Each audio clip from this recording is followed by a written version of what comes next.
Please welcome the Star Wars Clone Wars panel. Let's hear it. That's all you got?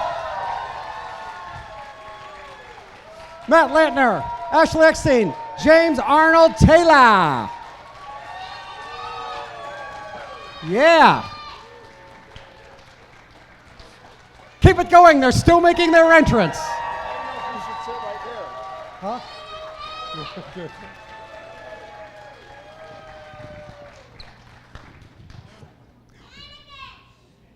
There you go. Is it you? It's you again. He's been force choking me all day long. Well, welcome. It's so nice to have you guys here. It's awesome. First time in Pittsburgh. Yeah, you guys are going to pass it around. So, I can, since you got the microphone, Matt, we can start with you. Sure. Okay, I just got to ask. This is a question for all of you. When you first got involved with Clone Wars, what was your initial reaction when you learned you'd be voicing like really iconic characters? Yeah, so I auditioned not knowing it was for Anakin, and yeah, when I found out, pretty shocked. I truly wasn't a huge fan of Star Wars. I wasn't not a fan. Yeah, I know. I wasn't not a fan. I just...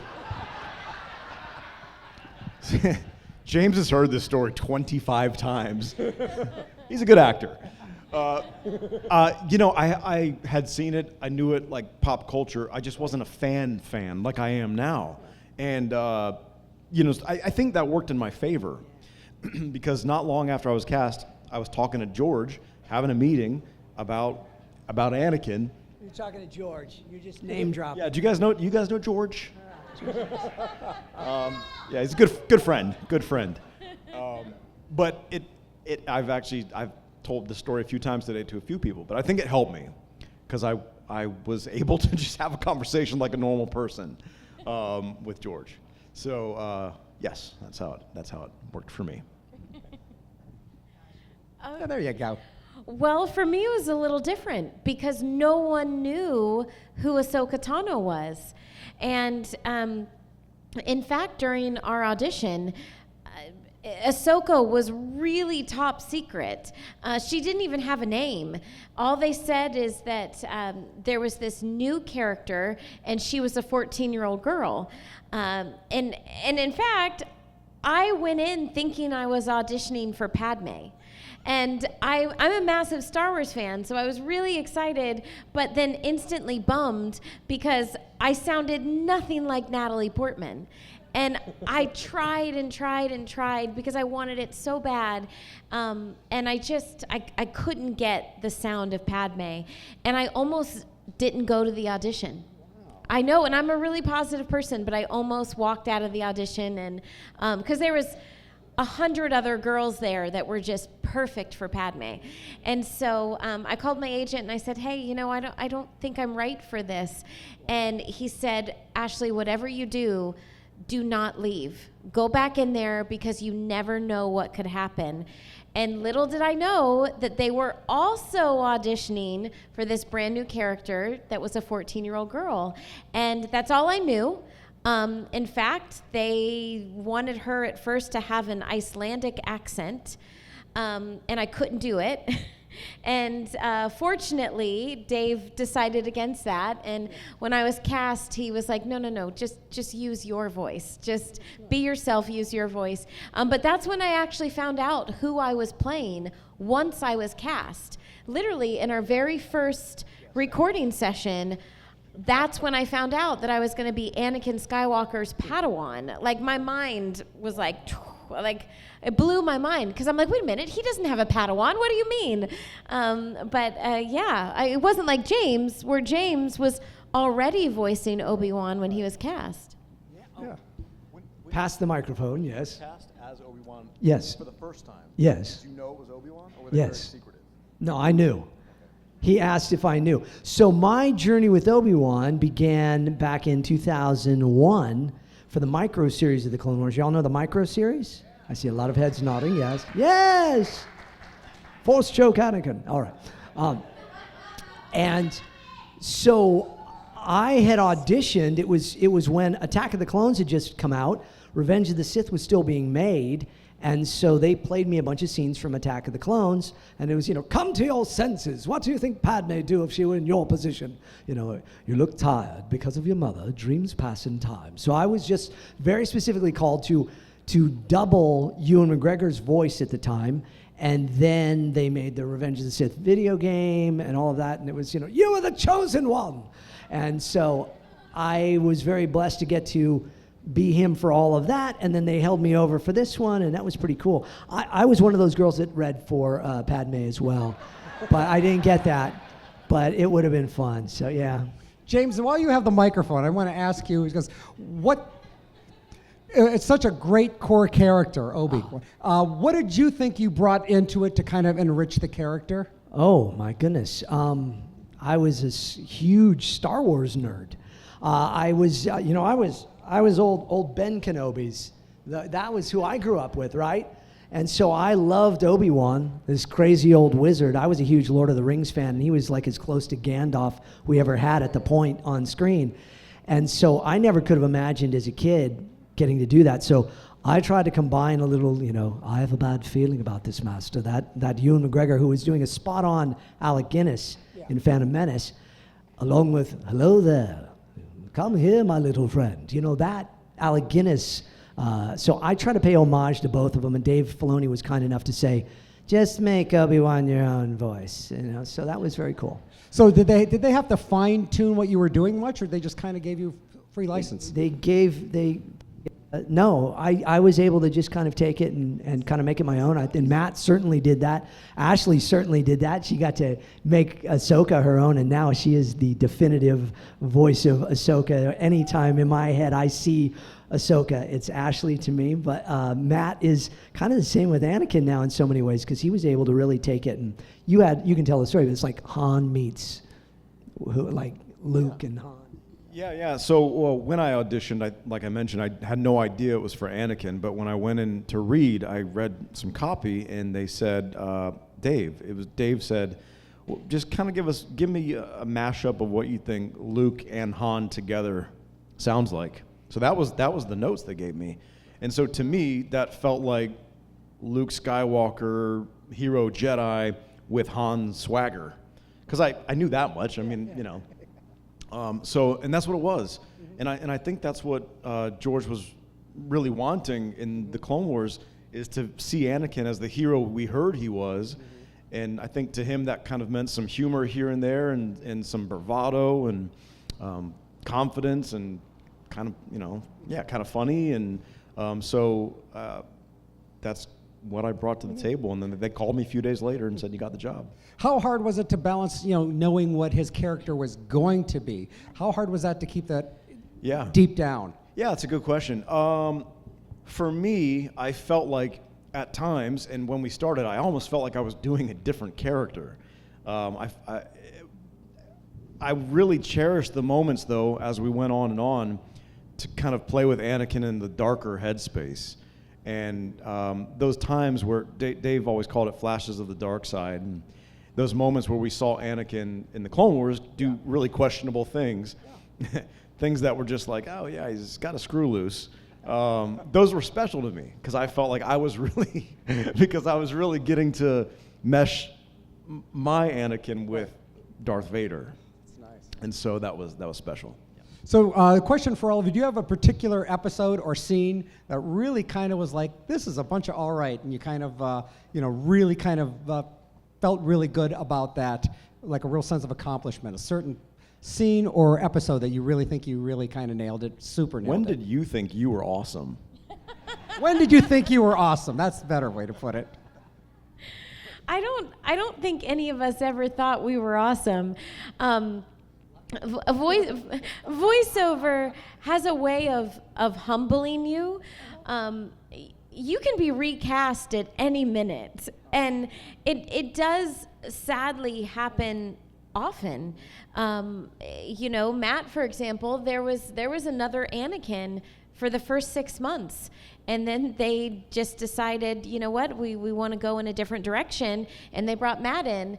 But that's happened to me before. That happened to me twice. I booked the lead role of a new series, and then they just decided that they wanted someone different, and it's devastating. So when that happens to you, you never get too comfortable. So you're always like, was it good? Was I good enough? Can I live another day? But I do think and collectively all of us loved the Mortis trilogy. And I remember, we love that arc. And I remember being in the studio together. We really bonded. We helped each other out because there was Sam Witwer. That was his first episode with us. So I literally have, if I close my eyes, I have vivid memories of being in the studio with these guys and recording those episodes. So that's one thing that comes to mind. What about you, Matt? Yeah, a lot of my memories are not just from being in the booth, although, we had a lot of time in the booth, but a lot of memories for me and just fondness looking back is just stuff outside of the booth, actually. Like we've done a lot of traveling together. Before we started doing these Comic-Cons, we were in Disney World together and we were at the ranch together, and just some of those evenings, and days I look back on with fond memories. I know it's not really answering your question, but I guess I'm just going back into the memories of being together. And it doesn't necessarily for me mean performing. But yeah, in a performance, I always really like the moments where we could just banter, like the fun banter between these two or these two. We're always really fun, special kind of moments. And, when you watch those things, it's like, this is fun to watch. So, yeah. Well, I'm a ham, so I enjoyed everything I did. No, I'm kidding. No, I just honestly am always amazed that I get to make a living performing with amazing people like these folks. D. Bradley Baker, Tom Kane, Jim Cummings, Corey Burton, Nika Futterman, Catherine Tabor, some T.C. Carson, all these amazing people in the show. That's, I think, what made me realize, this is awesome, was that, wow, all these amazing voice actors coming together to tell a story of Star Wars in a new way. You have to remember as well, Star Wars had been kind of like, people were forgetting Star Wars. And then Clone Wars came out and everybody went, oh. And some people were like, it's a cartoon. I don't know if I'm going to like that. And then it's like, people are like, no, you got to watch this, seriously. I've had people come up today and say, I convinced my friends to watch Clone Wars, binge watch it. And then they go, I'm hooked, because George Lucas, it really was his brilliance to go, we're going to bring it back this way, and we're going to tell stories from the original in ways that you couldn't have imagined, and it could only be done in animation like that. And that's what was beautiful about it. And bringing Ahsoka in, who, at first people were like, am I going to like this character? And now she's like the most beloved character in Star Wars. And so that is, I attribute again to Ashley, and I attribute so much to what Matt brought to Anakin in a way that now we understand these characters in a different way. Obi-Wan is pretty much, he's always that, he's a true believer. He's, but what they brought to it and what Clone Wars brought to Star Wars, I think is pretty special. One other thing, did you all like season 7, the final season? Yes. So to go to your question, I think we all realized that was a gift, that the fact that we got to come back and make a final season and bring closure to the series, we took it very seriously. It was a gift to us and closure for us, but we also knew that it was closure for all of you who saved the show, literally #save the Clone Wars, brought the show back, and we are so grateful. And we knew the gravity of that final season, and everyone collectively brought their awesome to that season, because we didn't want to let y'all down. You fought to bring it back. We didn't want to let anyone down. That's nice. One more question, then we're going to turn it over to the audience. You're doing Comic-Cons. You're in the Star Wars universe. Any great fan interactions that you ran into? Any favorite fan interactions? The day's not over yet, though, too. Well, I mean, a lot come to mind. Like when you travel to Pittsburgh and you just get force choked all day. Yeah!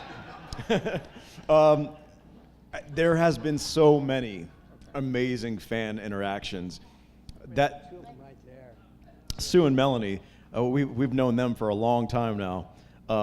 You know, you get to know a lot of people, and I kind of feel like, in a general sense, Star Wars fandom feels like family to me. I really do. There's something about it. I don't know. You just feel like family. But I mean, there's back through the years, there's fun stuff, there's funny stuff, there's touching stuff, I could go on and on. So I won't bring up any one particular, but yeah, we've met incredible people, and you know, heard ways that Star Wars, and even the Clone Wars in particular, has really affected their life in positive ways, or sad ways, but it's memories that they hold on to. You know, it's really, really special, and it's more than just a TV show. It's shocking how much this means to a lot of people around the world. Yeah. Great feeling. You guys ready for some questions from the audience? Yeah! Let's stay to this side of the room for a little bit. No, I'm just messing with you. Questions? Raise your hand. He'll come around. Jackie will come around.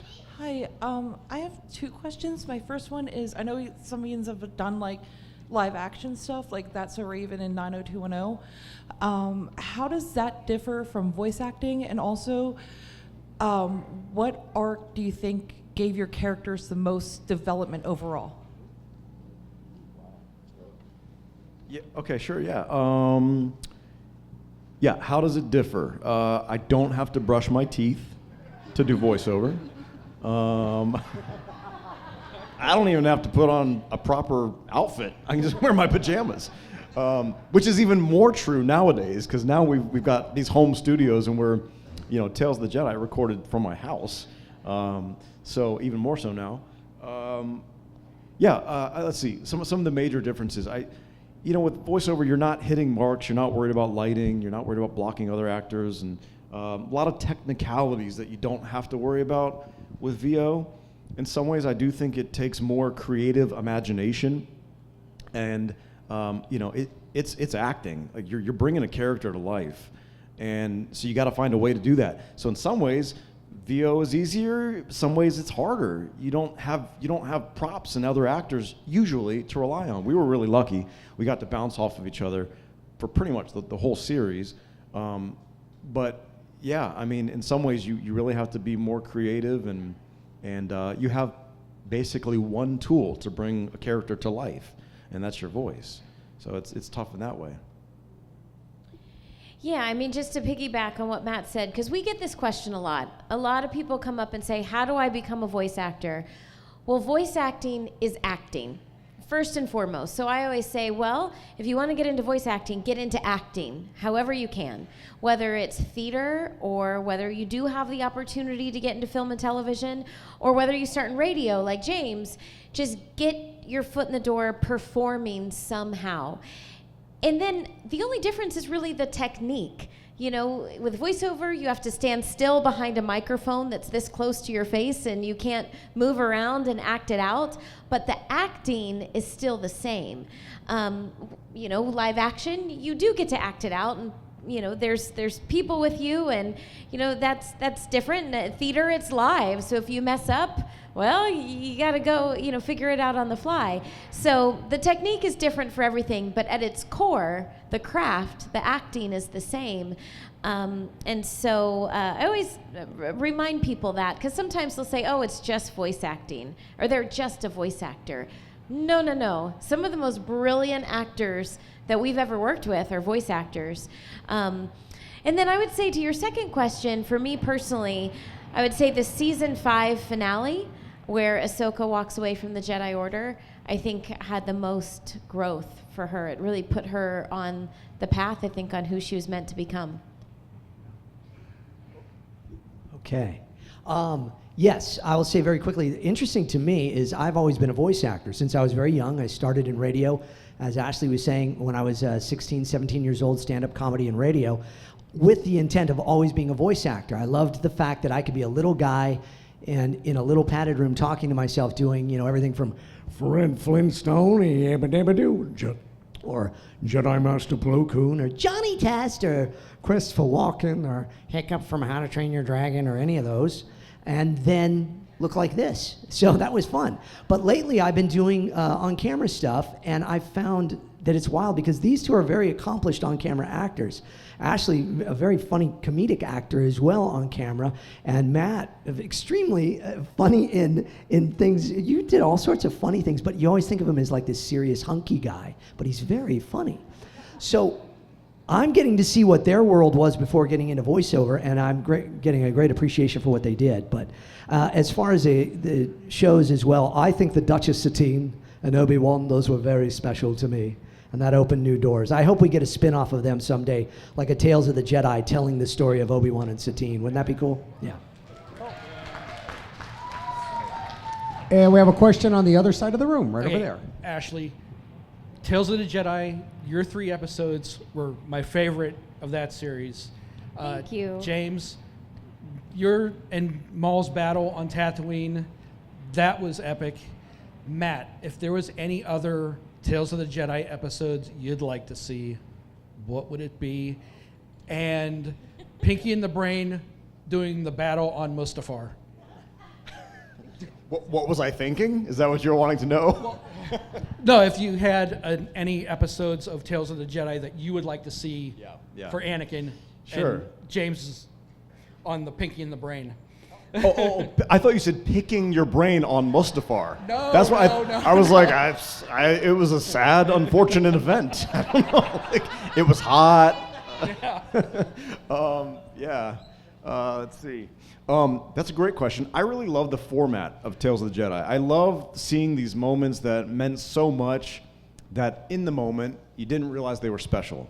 Like, so I love that training moment, with Anakin and Ahsoka, and kind of you see that's kind of what kept her alive.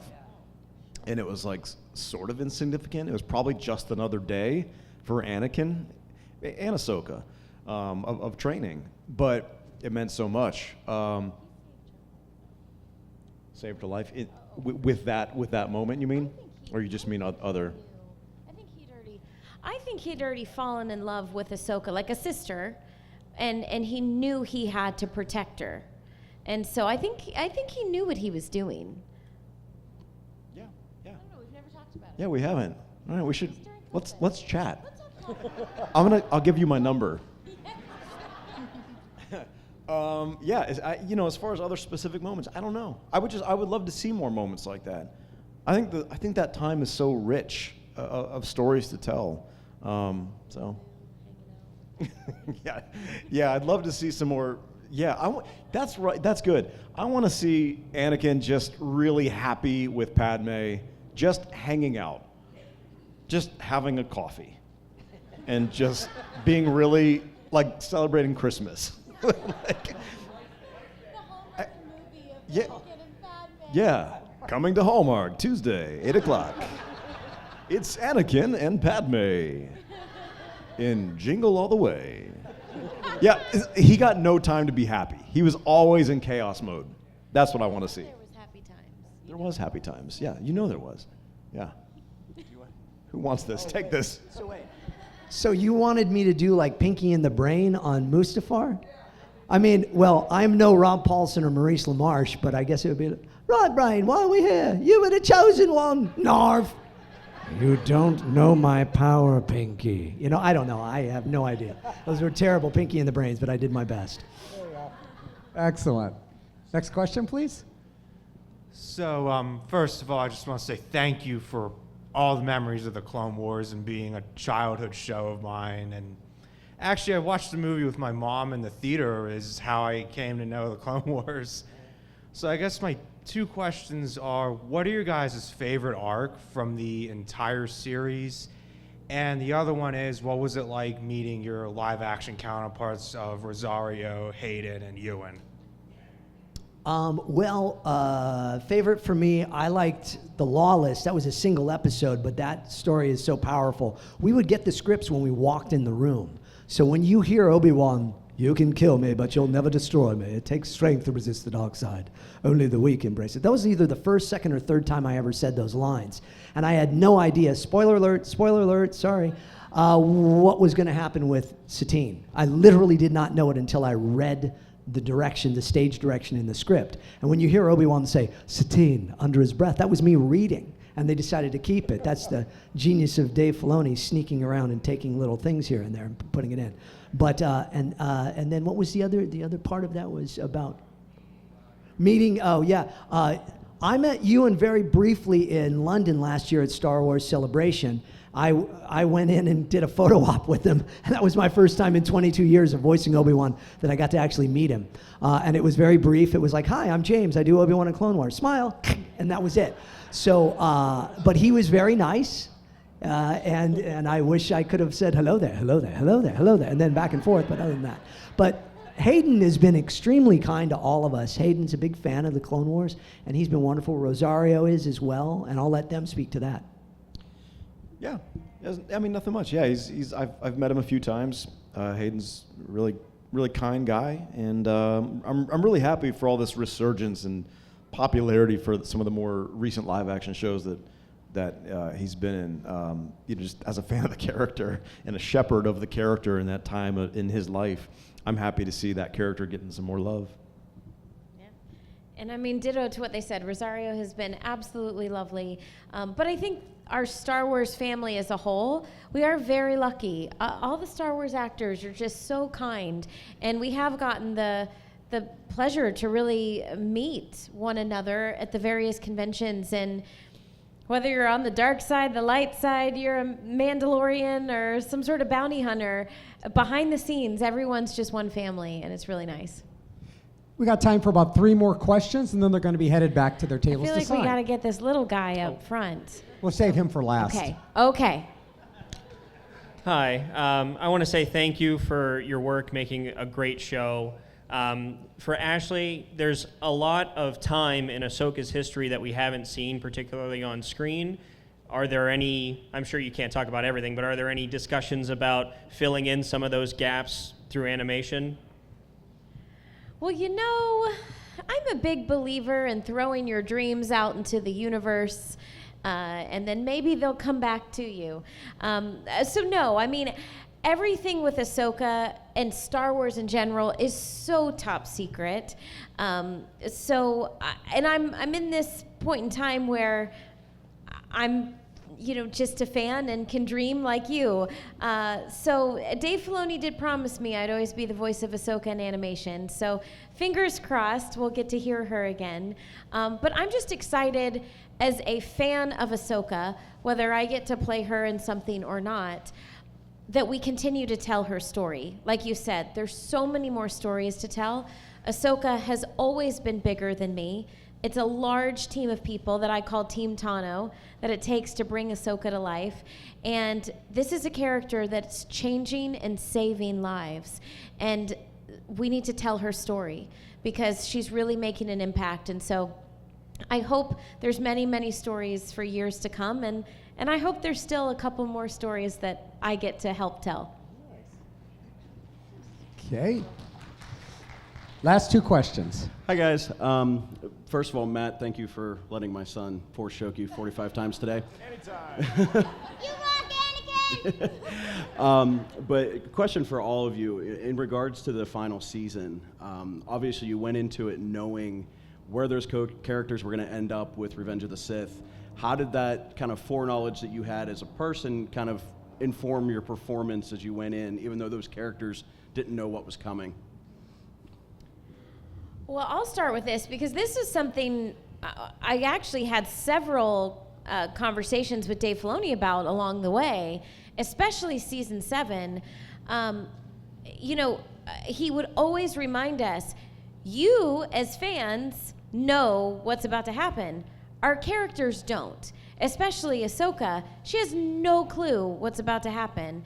And so I would often put way more emotion into the performance than I needed to. Because Dave is like, no, you're being way too emotional. Ashley, you know what's about to happen, but Ahsoka doesn't. So she wouldn't read it that way.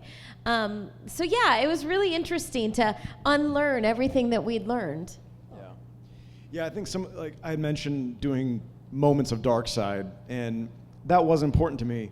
At the end there, I think it was in season 7, right, where we saw Anakin just beating Rush Clovis because of his jealousy of Padme, and those were always fun because I felt like we were kind of taking the steps to the dark side, and then he kind of came back, and then so the more unhinged he became, like those moments, I felt like we were taking those steps until obviously he never came back. Totally blanked on the question, but yeah. What was your question? I did? Where am I right now? Yeah, I'm at the con. That's right. Pittsburgh. That's right. Okay. I'm better as a Sith than a Jedi? So you didn't like the Clone Wars? He goes, eh. I love your honesty. I really do. It's admirable. Do you blame his teacher? I know. You kind of do, yes. I'm sorry. Wow. I purposely, when we were making Clone Wars, specifically didn't watch one of my favorite Star Wars movies a lot, which is Revenge of the Sith, because of what Ashley was saying. Obi-Wan does not know that. He believes he's the chosen one. He believes, all of that is going to happen in the right way. So it was a good reminder, and then it was fun when it was done to kind of get to go back and watch it all now and then see it come together. But Dave Filoni had that floating around in his head for ages. D. Bradley Baker and I were sitting at Skywalker Ranch one day talking with Dave in season 2, and he was giving us little snippets of what he would do if he had his dream to tie them all together. And it was what we ended up seeing in season 7. So it was really brilliant. I think it's so gratifying for all of you. It certainly is for us to see those come together like that. But yeah, it's very good. And one final question. Yeah, this is a question for James. I'm curious how you got the role of Plo Koon. Oh. Jedi Master Plo Koon, Kotoya Little Soka, yes. That was Dave Filoni had this idea. It's his favorite character, so it was a big shoes to fill. And he said, "What would Gandalf sound like as a Jedi, James?" That's my Dave Filoni impression, by. And I so I basically was doing Ian McKellen. So when you hear Plo Koon in the studio, like when they're with me, and the first time the three of us worked together, I was actually voicing Plo Koon. I wasn't voicing Obi-Wan. It was in the first few episodes. And so I would do Kotoya Little Soka. And then Matthew Wood, the genius sound designer, pitched the voice down and made it Kotoya Little Soka and put it through this mask. But me, as a mimic, I heard myself from season 1, and when we went back to season 2, I started doing them down here. And then he went to pitch it, and it was like, so he's like, "You gotta stop it, James." So then I had to go back up into here. So yeah, so that is Plo Koon unfiltered right there. But that's all thanks to Dave Filoni, yep. Do we have time for his last question? Yeah, we got time for his question. Jackie, I'm sure it's going to be a good one. Or at least a loud one. What's your favorite episode? Say it again. Again? Clearer? What's your favorite episode? Favorite episode. Ashley sort of mentioned it. I really like that Mortis arc of episodes. It was a very weird, kind of a kooky set of episodes where I still don't really exactly know what happened, and I don't think the characters do either. But it was cool for me because that's where Anakin got to see that image of Vader and what's to come. And man, he even knew that was coming, and he still did it. Destiny? I don't know. Yeah, absolutely. Let me ask you all, and you all say it at the same time on the count of 3. What's your favorite episode? Ready? Yeah. 1, 2, 3. Mine too. There you go. That's how do I top that, James? No, you know what? I'll tell you. I do love the season 5 finale, but one episode that I find myself going back to a lot is Storm over Ryloth, and it's one of the first times that I remember really watching a character fail on screen, like really messing up and doing something wrong. And I'm sure that happens to you, right? I think it happens to everyone, especially growing up, because no one's perfect and you make mistakes and you fail. And that's okay. And I think the conversations between Anakin and Ahsoka were really wonderful. And, he told her that she shouldn't have done. She disobeyed his orders, but she learned from it, and he also gave her a second chance. And so it was really a beautiful episode about failure and about how we can learn from failure, but also how we can pick ourselves back up and keep moving forward and succeed from failure. So yeah, I like that episode too. There you go. Please give it up for the Star Wars Clone Wars panel. Matt Lanter, Ashley Eckstein, and James Arnold Taylor. Give it up. They're headed back to their table to sign.